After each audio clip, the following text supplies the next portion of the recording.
ముందుగా ఒక గ్లాస్ అలసందలు తీసుకోండి. అలసందల్ని 2 సార్లు నీట్గా కడగండి.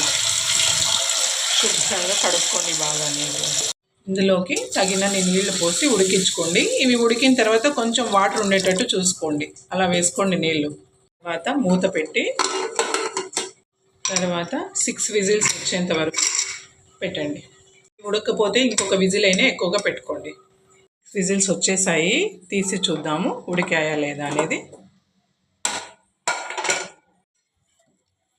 బాగా ఉడికాయండి, సరిపోతాయి. ఈ మాత్రం వాటర్ ఉండేటట్టు చూసుకోండి.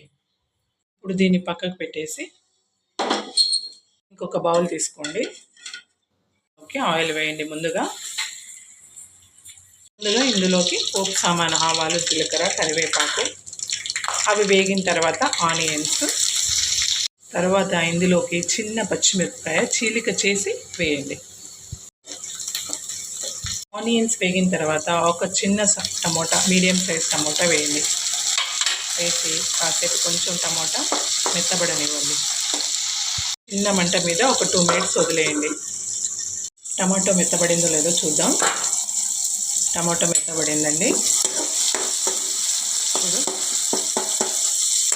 మెత్తబడింది. ఇప్పుడు ఇందులోకి ఉడకబెట్టిన అలసందలన్నీ కూడా ఇందులోకి నిదానంగా వేసుకోండి.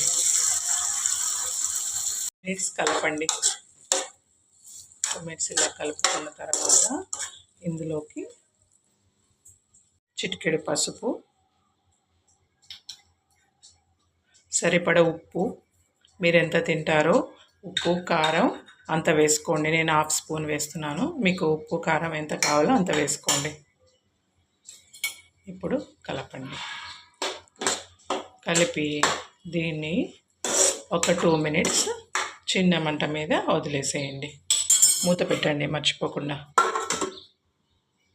ఇప్పుడు పక్కన ఈ పోపు పెట్టే గిన్నెలో కొద్దిగా ఆయిల్ వేసి, ఆయిల్ వేడైన తర్వాత ఒక 4 తెల్లవాయలు తీసుకొని ఇలా నలిపి ఆయిల్లో వేయండి.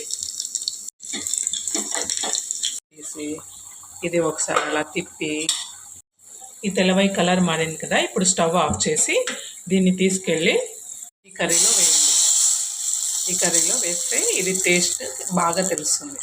2 సెకండ్స్ ఇలా తిప్పండి. తిప్పిన తర్వాత ఇందులోకి ఈ కొద్దిగా గరం మసాలా ఒక 1/2 స్పూన్ వేయండి. కొద్దిగా చాలు, ఎక్కువ వేసుకోవద్దండి, ఘాట్ ఎక్కువ అవుతుంది ఎక్కువ వేసుకుంటే.